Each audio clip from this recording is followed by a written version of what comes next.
Hello and welcome to the YSU Alumni Lecture Series. Today we are welcoming the great musician, Mr. Jason Moncrief. So everyone welcome Jason Moncrief. Hi Jason, welcome. Hello, everybody. Thank you, Jay. First, first I want to thank the Alumni Engagement for having me and my cousin Jayla for doing this interview with me and the Dana School of Music and Youngstown State University. I'm so excited to be here with you guys today. You are so welcome. I feel so honored to be able to interview you. Like we're family, so we talk Yeah. all the time. So I know a lot about everything, but I really honestly don't know your whole journey in Dana School of Music. So let's start off by talking about the beginnings. Go back to high school before you even got to YSU. What was that like? Say your senior year or your junior year, whatever year you started music. I actually started music, and I have to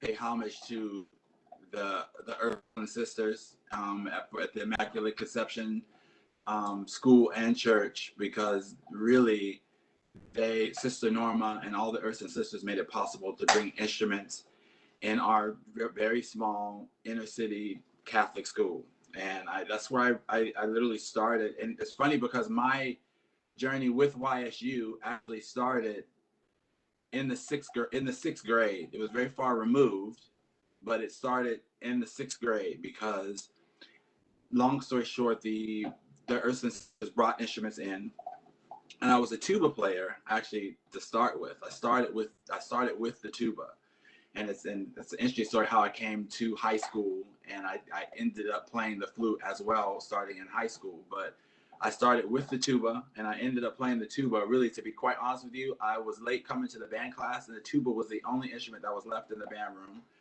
And I I came I came out of sixth grade. It was actually a sousaphone, actually, and I came out of the school, and I had this giant sousaphone. And actually, my grandmother picked me up from the school, and she had no idea what this thing was. Like, she was like, "What is this? What do you put it in my car?" And I was just like, "Well, Grandma, this is what I'm gonna play." And she was like, "Okay, well, you better play this thing. If you're gonna put this in the car, you better be serious about it." And I was like, "I promise, I'm gonna be serious about it." But that is how I started actually playing music. But the reason why I say that YSU was a part of that journey is because my very first music teacher, God rest his soul, was Bob Pfitzer. And Bob Pfitzer was a Youngstown State University alumni. He was an incredible clarinet player and educator. He was just moving back from he played with the Chicago Symphony, and he was moving back. He was moving back to Youngstown to teach and to live. Coming from his illustrious career as being a concert clarinetist, and how he got to Youngstown, how he got to Immaculate small inner city Immaculate Conception School in the middle of Youngstown, right off the freeway. I still don't know this day. I never really asked him, but Bob Bob came into our school, and he taught sixth grade band. And Bob was, you know, one thing I know about Bob is, like, even teaching, having had lessons with him in the sixth grade and watched him give lessons on a collegiate level, because Bob was the clarinet teacher at Youngstown State University when I actually went there too. So he got to see me grow all those years from sixth grade all the way to college. And Wow. he always taught the same. Bob was a very, very strict but very loving teacher, and he really believed in the community. I have to say that he was all about uplifting the community. He was always involved in the community, and he got into my small school, and that's how I started playing the tuba. I didn't start playing the flute until high school, though. Oh, wow. Okay, so did you only play in high school or did you play in other arenas? I think you played for the Youngstown Symphony Youth Orchestra, which is Yeah. very interesting because your little cousin, my son, just auditioned for them. Oh my goodness. See, that was another thing, because when I went to high school, um, once again, I went to Campbell Memorial High School, and our band program the band program at the school was very small, you know, but I had two, once again, and this is another YSU story, and it's interesting. 6th grade, Youngstown State University alum teacher Bob Pfitzer taught me. I go to high school. Both of my high school teachers, Lisa and Dave Kana, they were a married couple, and they taught at my high school. And they were, I mean, Dave Kana is an incredible jazz tenor saxophonist, and he actually teaches at Youngstown State University right now. Mrs. Kana was an incredible French horn player at the university, and she, after school, she ended up teaching.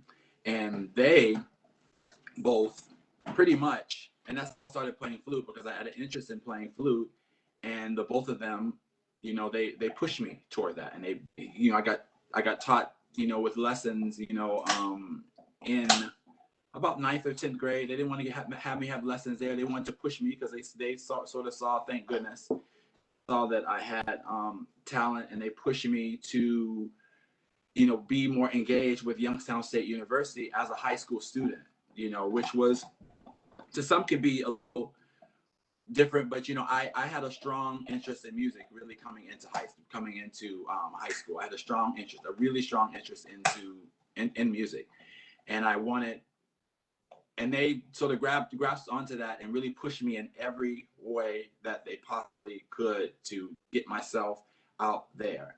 And it was a little nerve-wracking, you know, because I was a little nervous at first, but, you know, I'm glad that they pushed me to do those things. And that sent me with the youth orchestra, like you said. Well, first, before the youth orchestra, who got me involved with the youth orchestra was my first tuba teacher, John Turk, because I started my very first lesson with him. He's another person I have to give a shout out from Youngstown State University. I was in the 10th grade in high school, and that's when I took my first lesson with Mr. Turk.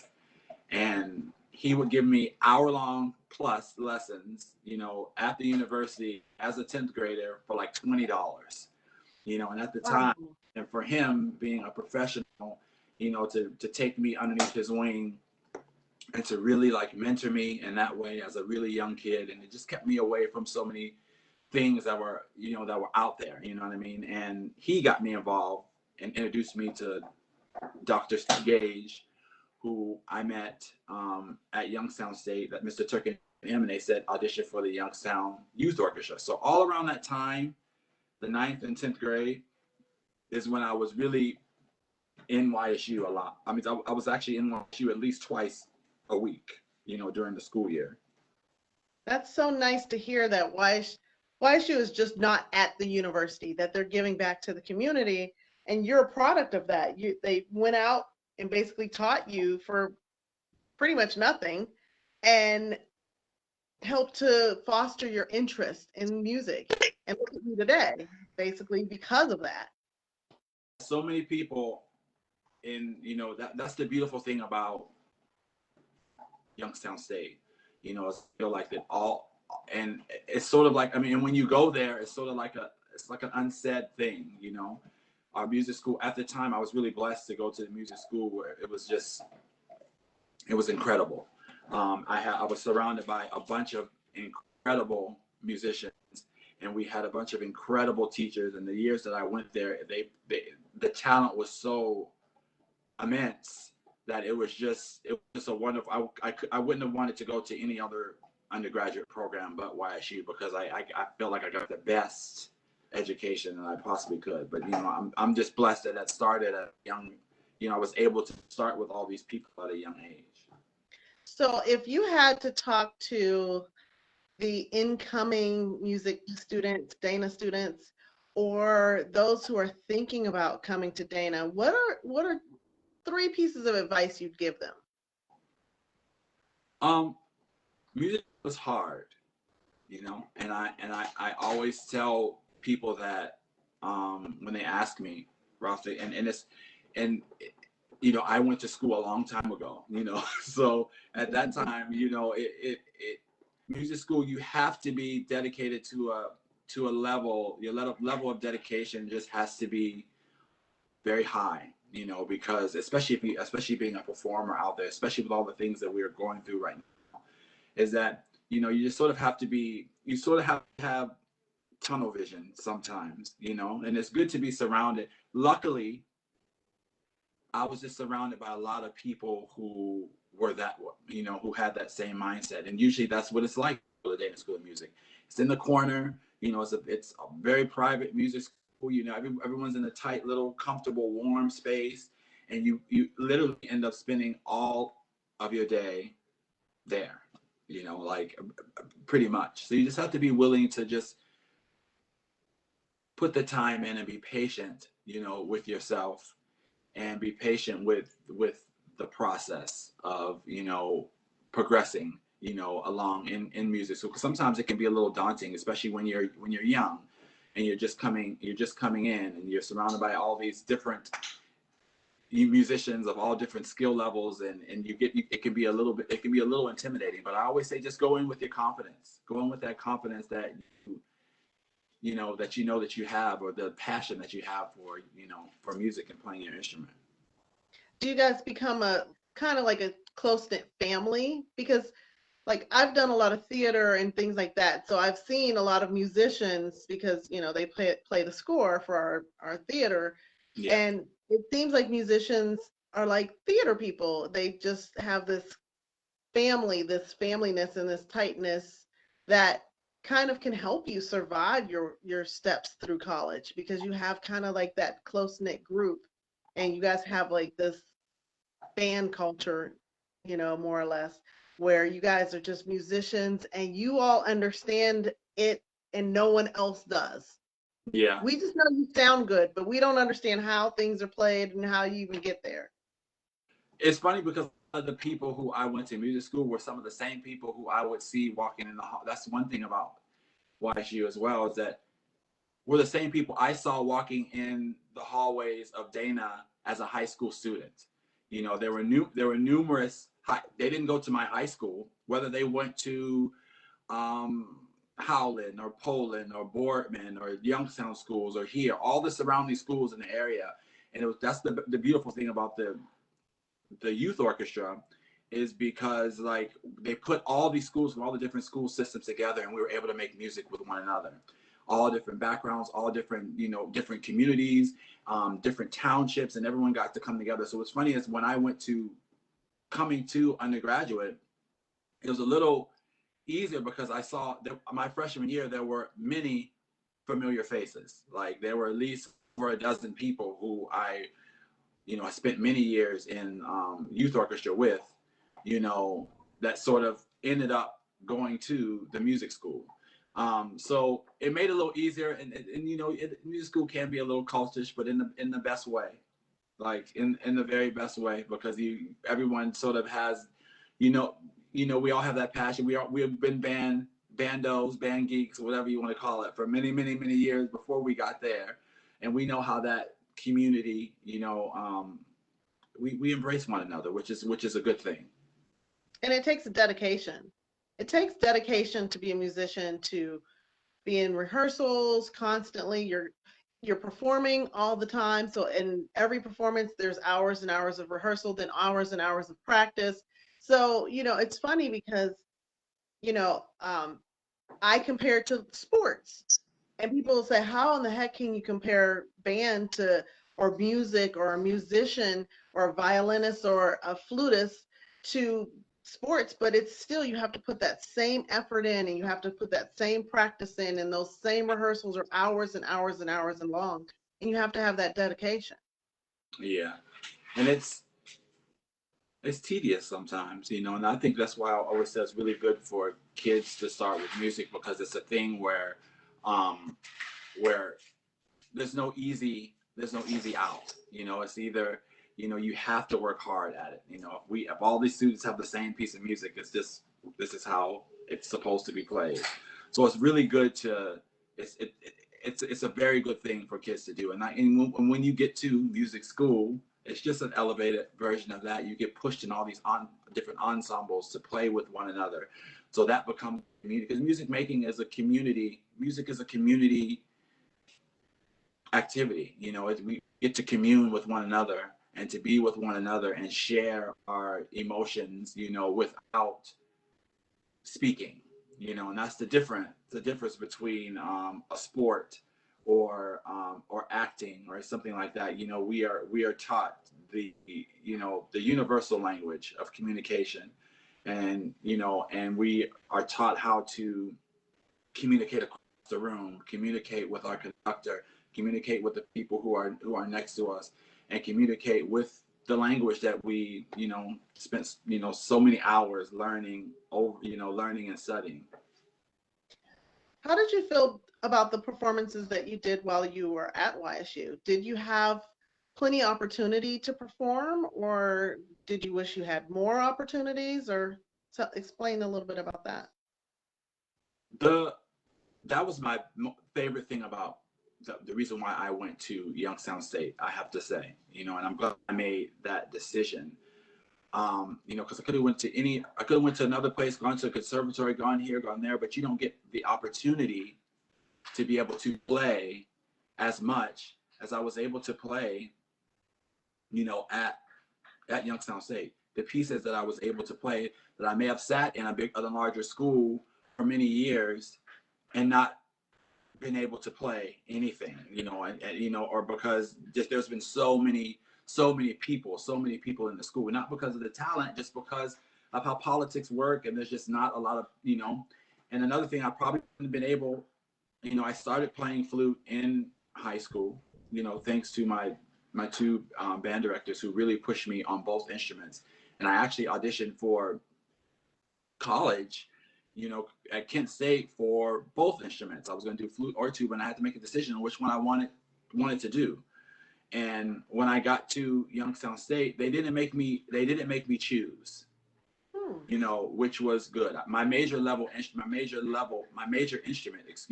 was the tuba, but they allowed me while I was there at Youngstown to take minor level lessons, which were only 10, 15 minutes less than my major level lessons. I had to pay for it, but they allowed me to do it. And usually most of the time, my teachers would give me the full lesson. And I have to say that now, I did go to school for tuba, but taking those flute lessons the entire time I was there, and being able to play in my ensembles with my tuba, and to be able to play in ensembles and play repertoire on the flute as well at a very high level with very great musicians, I probably wouldn't have been able to do that at any other school. And I was able to play, in the wind band and in the orchestral literature, some of the pieces that I was able to play, most students won't get to play in undergrad. This just doesn't happen. It doesn't matter where you go, because there's not that many orchestras in the place, and luckily, the teachers would just put rep in front of us. And that's one thing that I really appreciated about YSU, is that we were, at the time, it would sort of drive us a little, we go crazy, but it was always repertoire put in front of us all the time.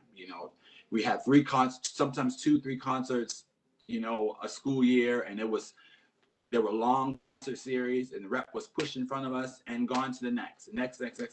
We got to play so much music, and then we were always out performing these concerts and performing these, whether if it was at the Butler, whether if it was at Stamball, whether if it was at Powers. We were always performing our works in numerous places, and with the wind ensemble and the orchestra. We were able to, some people played in both, some people played in numerous ensembles, but I feel like that one thing that I never had an issue with is when I left undergrad, is that I didn't feel like I was able to perform enough, that I didn't play enough pieces. I felt like that I was pushed to play as much literature as they can put in front of us for our ability. They always pushed us.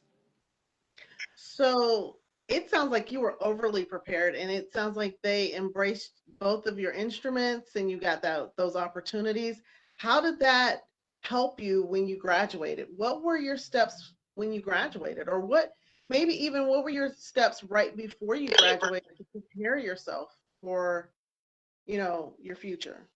It's funny because, like I said, one thing about it is that I was going to YSU, like I said, years before I actually went to the sorry, my little doggy is misbehaving. But right before right before I went to the college. But now, one thing that my John Turk, he's amazing. You know, after my family, of course, who really pushed me and really gave me the opportunity to play music and really always pushed me to do anything that made me happy.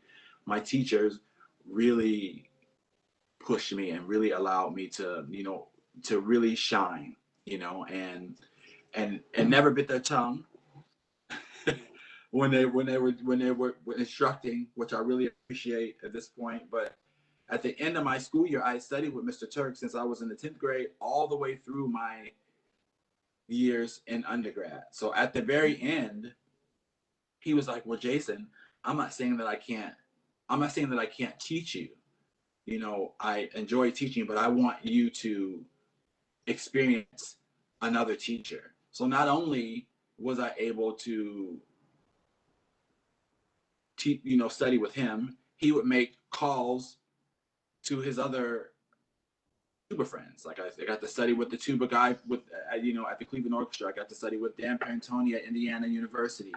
I got to, and he would call me. We had a tuba group, a tuba clan, about 3 or 4 of us who would jump in our little cars, and we would travel different places to take lessons. And he was very he pushed us to do that, and it was very important for him to let us know that you got to sit in front of someone else, learn from someone else and see what they have to offer, because there was a big group of us that he really did teach for many years. So after my career path was a little different than most. I had the opportunity to go to a couple of graduate schools, but there was another opportunity that came my way in theater as a musician, right after undergrad.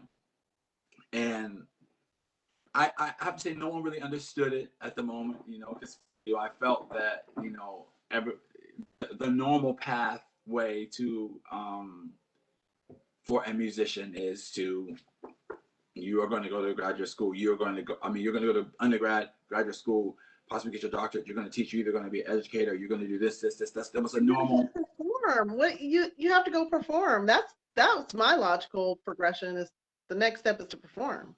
Yeah, that sometimes it is if you're lucky to do that, and sometimes people who go to graduate school still have the opportunity of performing. That doesn't stop their performance, and people. It's just me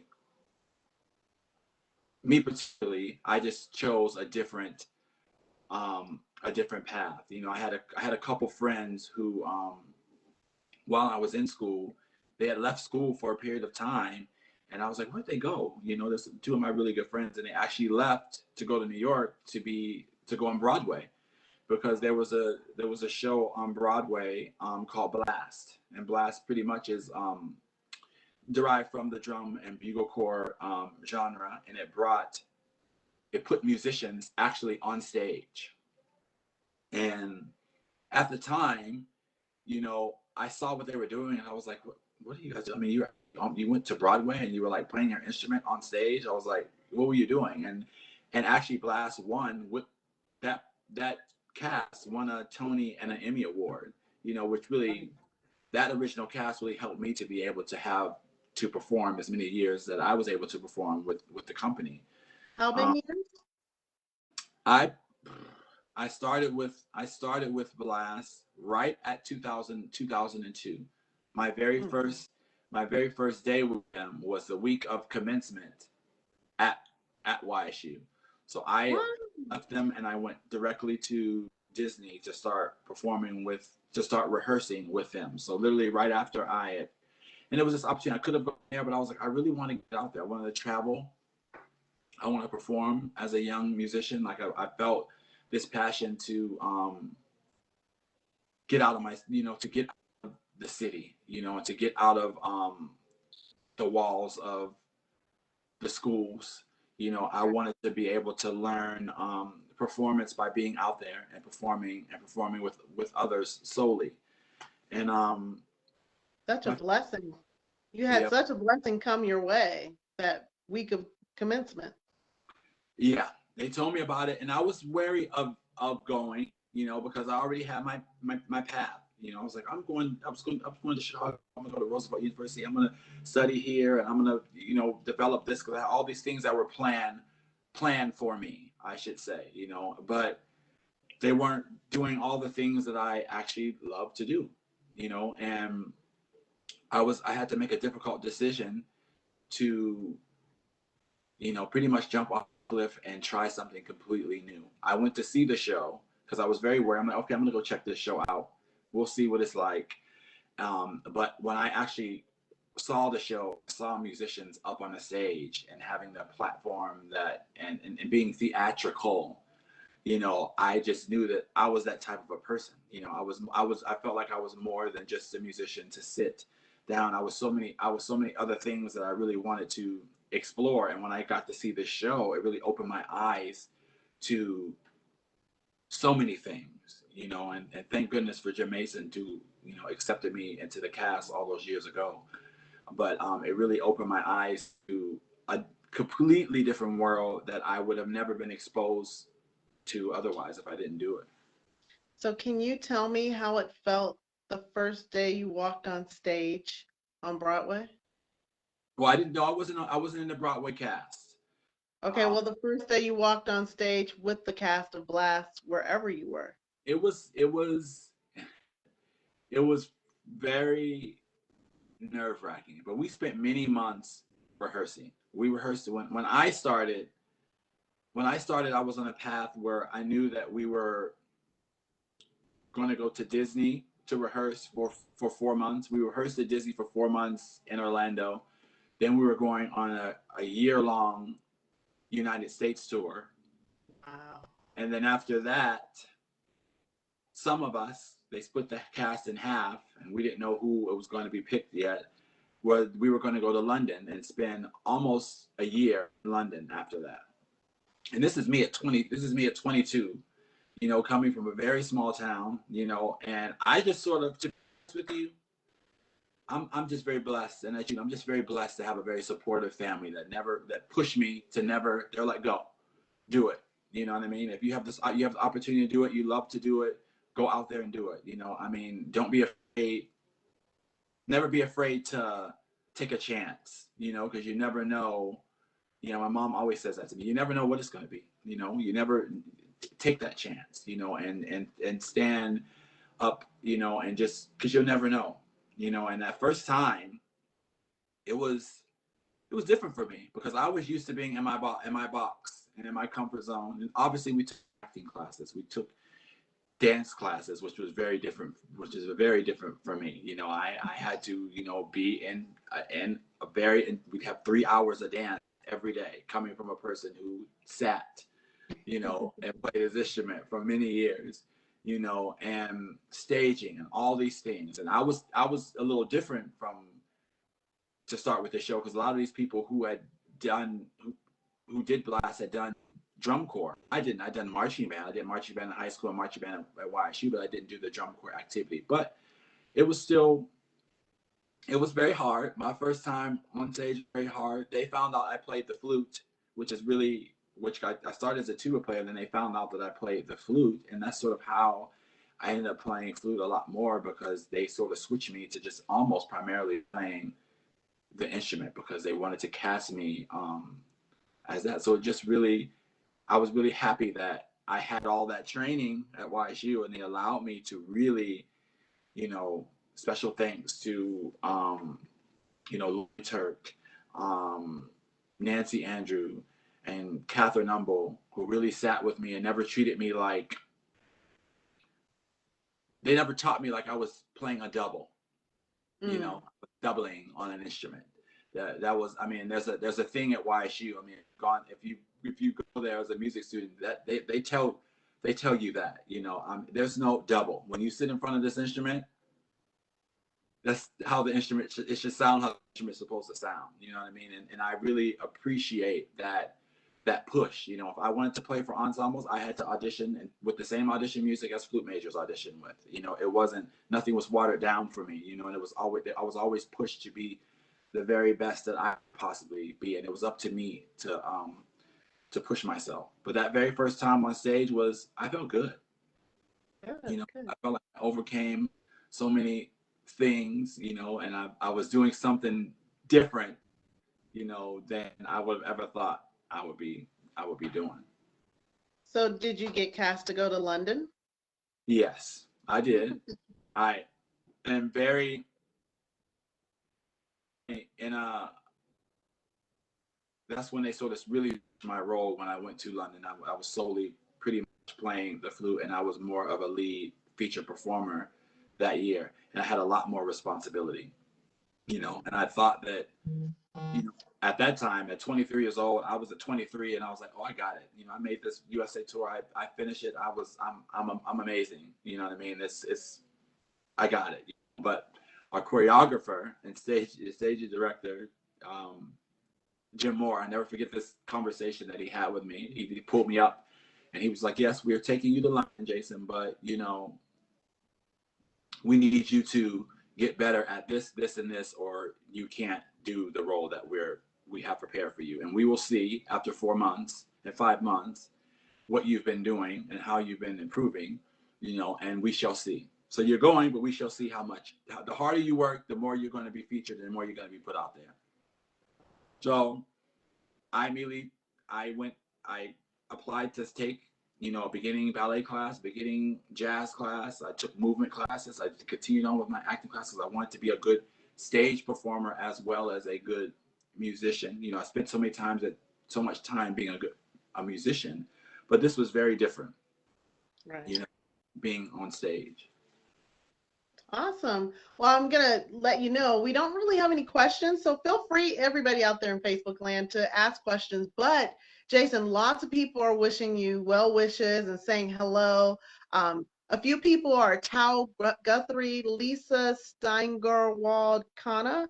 I know I'm Oh, messing it all up. that's Lauren Frank, Catherine Bright, your mom, Michael Zupscan, and a lot more. Everyone's wishing you well and loving everything that you're saying and love hearing about your journey, including myself.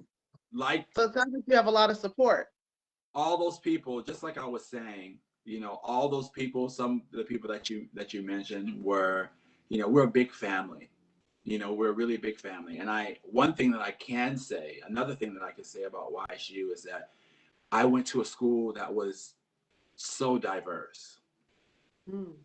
Very, very, very, very, very diverse. You know, I didn't experience a lot of the things that are going on that what people feel of the racial tension and all these things. I can honestly say I never experienced that while I was at school. I never experienced that when I was in high school.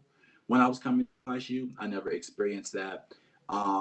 When I went to the university, it was all about the talent. That's awesome. It was about the talent. It was about the work. It was about the music. So we all created some of those people that you met, Mike Zupshan and Teo and Katie White and Mrs. Kana, Lisa Zagaro Kana. She's actually my high school director, who you just said. She signed on to see her. But they created I didn't experience those things until I left. I'll leave it there. Okay. You know, I got to experience the real world when I left out of the bubble that was Out of your little bubble. the little bubble that I had at Youngstown, my Youngstown experience, you know, because I was always embraced for the person that I was and for my talent. Mm. And So you went ahead. from Blast, and then what happened next? You were there and I did Blast for many years, on and off for many years, from 2002, and my last Blast tour was about 2 years ago. So I did on and off for many years. I did I've done 9 Japanese tours. How was it performing overseas? It was the best. It was the best. That's one over, and Japan in particular, they're really, really huge fans of wind music. Mm. Um, and it's a big deal for them. Like it's like Michael Jackson big deal for them. Oh, They wow. they love wind. They love wind music. Mhm. But in between that time, I moved to California for a few. It was on and off. I moved to California for a few years. I was able to play flute at the Center Stage Opera in Thousand Oaks, California, which really gave me lots of experience on the flute playing in an opera orchestra. And in between that time, I actually joined Disney on a different um, show with them. I was with Disney's Beauty and the Beast for about 3 years on tour with them. I actually got to do 2 United States tours with them as well. So, my all with flutes. It's funny because I studied tuba so much, but most of the playing that I ended having the honor to be able to play, I ended up playing a lot of flute. And I still to this day. So I've actually slowed down a bit with the touring because it's it can be taxing, and I'm at an age where I'm had to settle myself, which is good. The last tour I did, I wasn't on stage. I was music director for the company that was on the road. But so I just took a step back and was focusing more on my putting together my personal show that I was able to put on here in Columbus, and to just get a little bit more into performing. Well, before we jump up to Columbus, I'm going to go kind of backwards a little bit. Michael asked, what was one of your favorite or unique parts of performing in Japan? The most unique experience about performing in Japan is, and I don't need to be a broken record, is that how much they love the arts. Like it's very, and I can explain it by traditional theater in the United States, sometimes can be very, it's one or the other. You get huge theater buffs that are really excited about going to the theater, or you have, your tea and crumpets type of people who have the money to go to the theater and they're just there, for the effect, but over there, you you feel the love and they're very invested into. There were some people who literally, and I could say like our theater tickets over there, if you want to convert them from yen to dollars, I mean, a seat is probably $120, and there were people, there were fans there during the course of the tours that were there that bought 7, 8, and 9 tickets to see the same show. We had super fans that would come to see us perform, who knew us, who gave us gifts after the show, and it was very different because, as a performer, you're used to performing. But as a classical musician, you're not used to the stardom ish of it as a young person, But it humbles you, it should humble you, and make you appreciative of so many amazing things. And the culture is just completely different, over there. And being able to play music um, in a completely different culture was very, very good. And the language, and like I said, the universal language, I always say, that's the best thing about going somewhere else where they don't speak the language. They know you, and all these people knew me just by my music, and or my performance or what I was doing. That's how they knew me. Regardless if I couldn't speak 2 words to them, That's that's the most beautiful. beautiful thing. They came to hear me play, and that was very humbling, and I was very appreciative of it. So tell me a little bit about the show that you created after that when you got to Columbus. You said, you went from there, then you went to California for a while, and then you started focusing on your own personal show. Tell me a little bit about that. Yeah, I lived in New York for many years, and I taught there, and I conducted a chamber winds group there, and I've always been interested in just something that was unique. So I was like, how can I tie together theater and music and perform and on stage performance and dance, really, to be honest with you. And I put together a show of just myself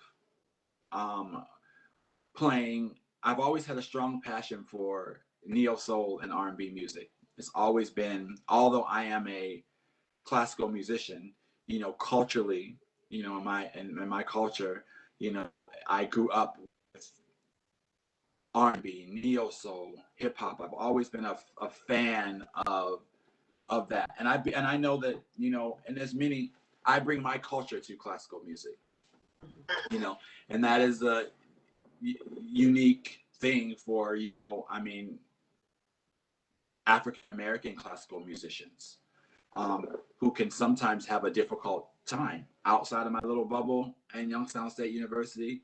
You get to see, you know, when you walk into spaces and people are looking at you like, why are you, who's this? This guy is 6'3". I mean, don't you play? I mean, how many times I've walked in an orchestral pit and people ask me, don't you play basketball? But I wanted to put together, back to show, I wanted to put together something that was unique and that was different. So it's myself, a live DJ, and I have 4 modern dancers in the show. So I picked, you know, some popular R&B neo soul tunes that were very close to my heart and that I really liked, and I covered those pieces. That was during the first act was just me and the live DJ. And I didn't want a band. I wanted to make it fresh and new. And thank goodness for DJ O'Sharp here, an amazing local DJ here who really assisted me, where we put together the instrumentals together to these pieces. We played from Anita Baker to Tony Braxton to Music Soul Child to Jill Scott to Her to Rihanna, and he put together all these instrumentals for me that were incredible, and filled the room with this beautiful sound that came from the electronic DJ booth, and I was playing live music. And you know, the second act was, you know, I would rather collaborate with other people than be up on the stage by myself.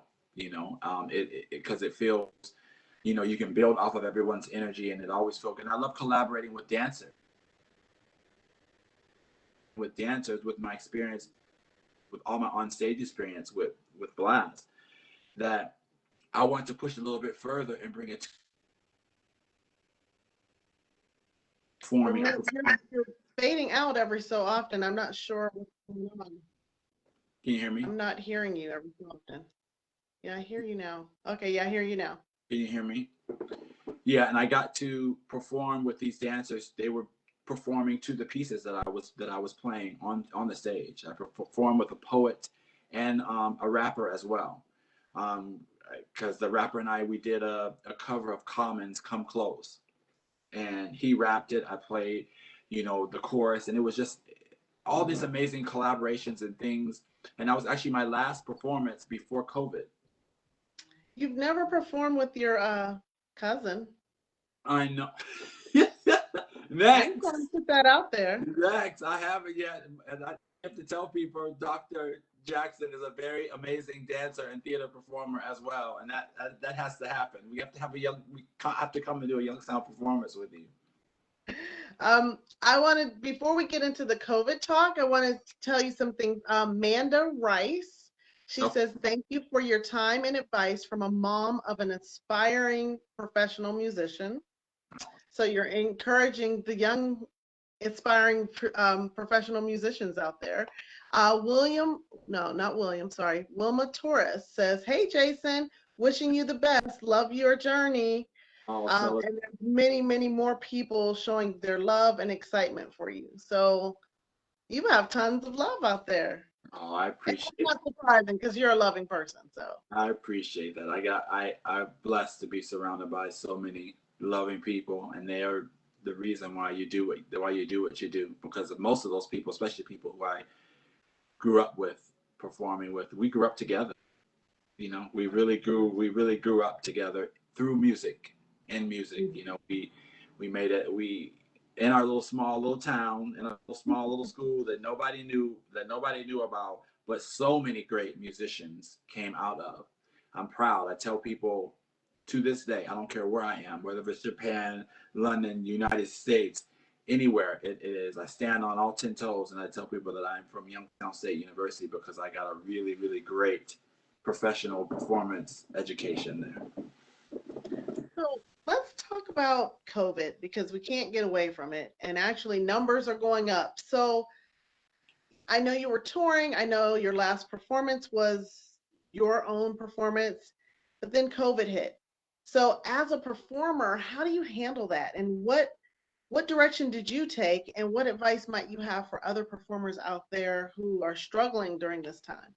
It's hard to sit here and lie about it and not or minimize it, that it's not difficult. The performing arts community is shut down until further notice, you know, and that's very difficult. That concert that I did in February, February 2020 was, and COVID hit in March, and I almost, this first live show that I did that I spent so much time putting together, I wanted a couple more weeks, so I was like, let me just push it to March. But the Ooh, theater director was I'm like, glad you didn't. Oh no. no. The theater director was like, do it in February. We want you to be the first one to go out of the gate. Just do it. So that was the last performance. That was my last live performance before COVID hit. It's unique. COVID is an airborne disease. You know, it's an airborne virus. You know, so for wind musicians, we are at risk. You know, going to if I go to a concert and I'm taking a big deep breath, I can breathe in everything and die. You know, so I had to turn down a few gigs here because I don't feel comfortable sitting this close to someone where I have to breathe in all this air. I have to do all these things, and who's around me, what's the space, you know. Cases are going up. It's real. COVID hit hard because it hit my family, you know, my mom and my dad and my grandmother. You know, it hit our family hard, you know, and so when you see it, it's a different thing, you know. And I think that now it's the time for us to really sit and reflect on why we really love music. Go back to those sixth grade days, to why you started and why, and all those teachers who really inspired you, and all those people who really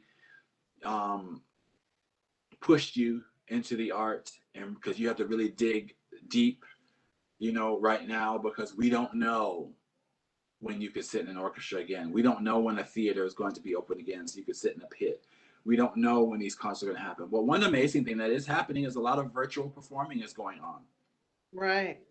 And I have a couple virtual performing, you know, things that are coming up for me in the future that I'm really excited about, because virtual performing is difficult. It's not easy at all. You know, it's the delay, you know, just the impersonal parts about it. It's just, you know, for a live musician, it's sort of like a horror when you first have to do it, and learning how to do it. You have to untrain yourself so many things that, you know, that are so close, that you're so close to being a musician. And it's really sad to us, you know, because you know, if you look at New York City right now, you know, 30% of the population left the city because all the arts are shut down. All the touring shows are shut down. You know, you can't tour, you can't, and it's until when our cases are continuing to go up. You know, theaters, all the theaters in the United States are old, very old.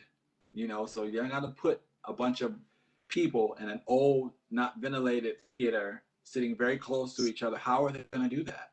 You know, so I think it just comes from just really pushing yourself to think outside of the box, virtually, practicing with yourself, turning on your camera, iPad, phone, performing to what I had to do is performing to myself.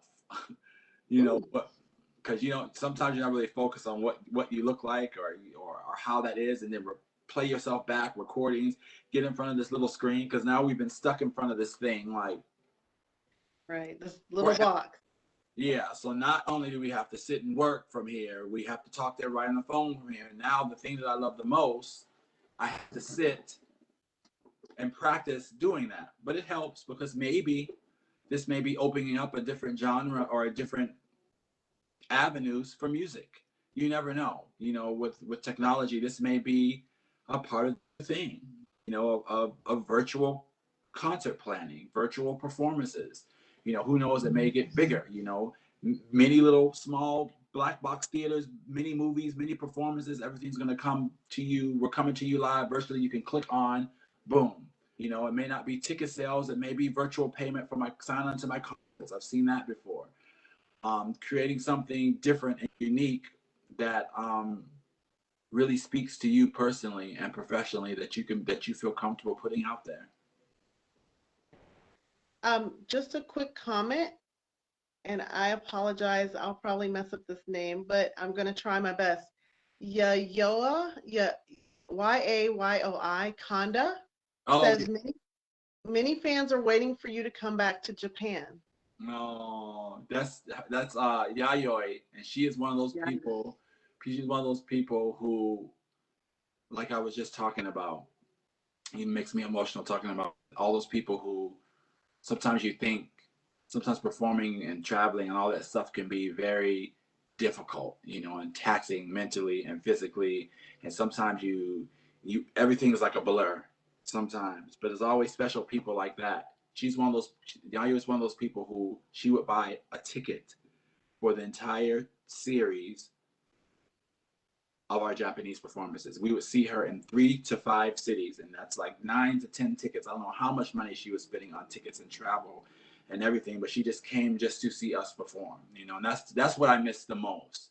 And that's what I really want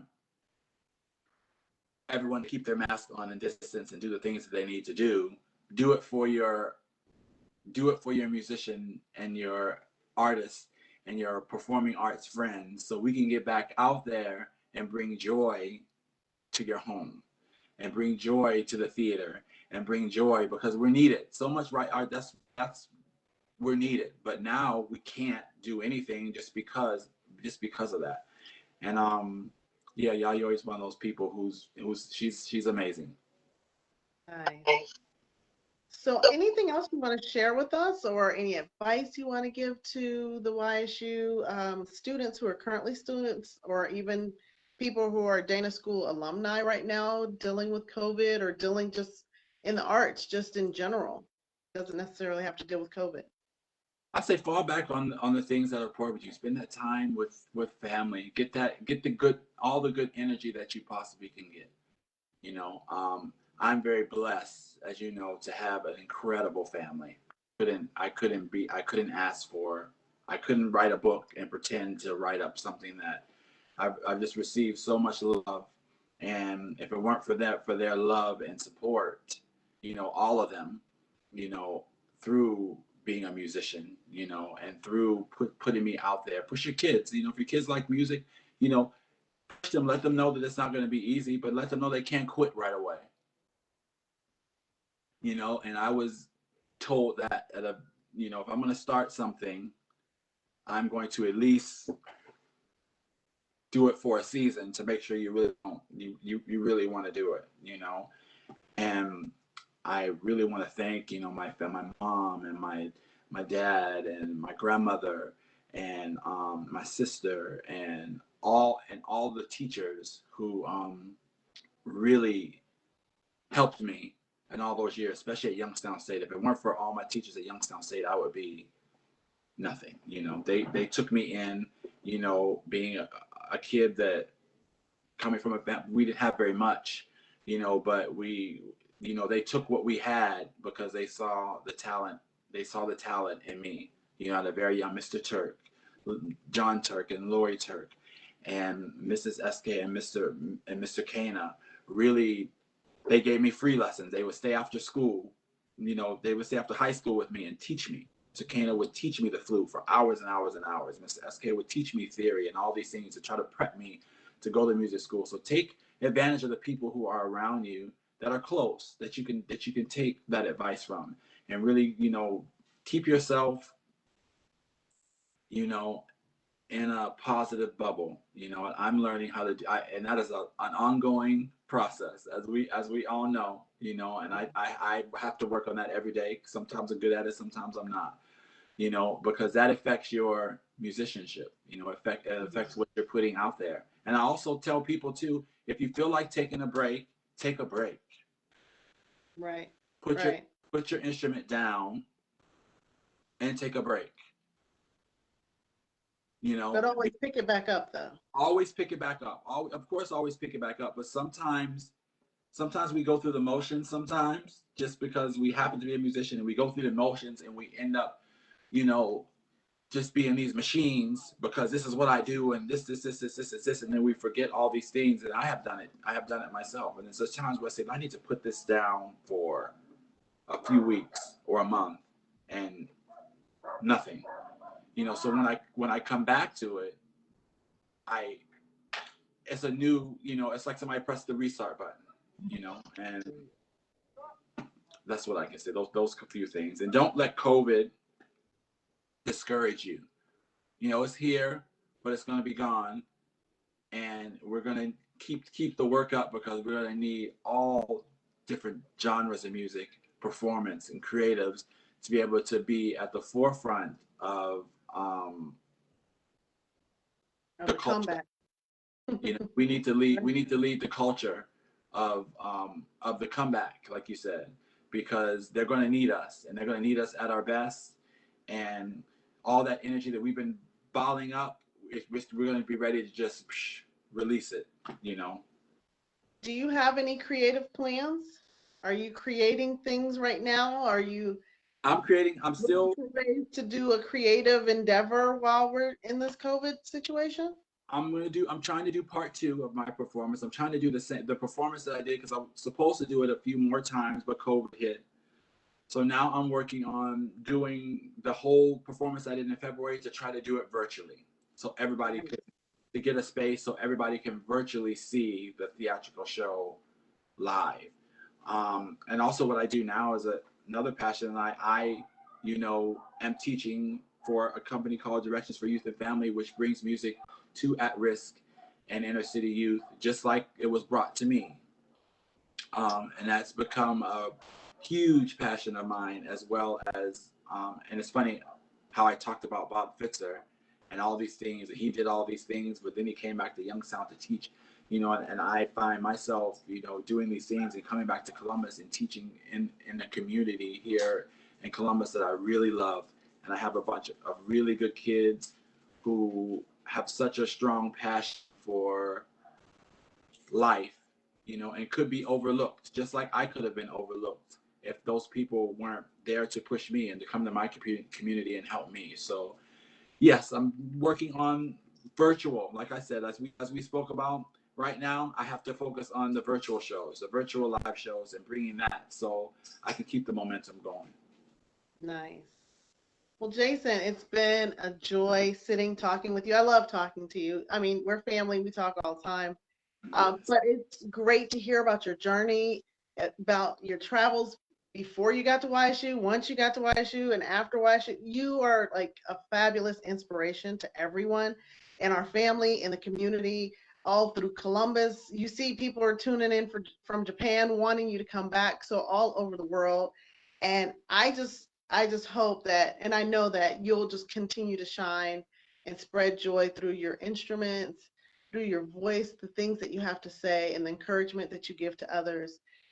It's been a true joy to have this hour just to spend with you to talk about just you and your journey. And you deserve that because, wow, what a fabulous journey you've had. And I can't wait to see what's going to happen for the next 20, 40, 50 years from here and what's going to come next. I really appreciate the opportunity and thank everyone at YSU and thank you, Jada, for really sitting with me. This is like This is an honor, you know, to be able to sit here with you and with my alma mater, YSU. And thank everybody who tuned in today. And support your local artists, support your local musicians, buy an album, buy a concert ticket, buy a, you know, send a Venmo for a concert. Try to find some music somewhere where you can sit and be safe and be social distance, because we need your energy just as much as you need ours. Definitely. Well, thank you. And thank everyone for tuning in today for our last of 2020 alumni lecture series. Our series is going to come back in 2021, but we finished it out with a bang, right? Yes. So thank you guys for joining us very, very much. Thank you.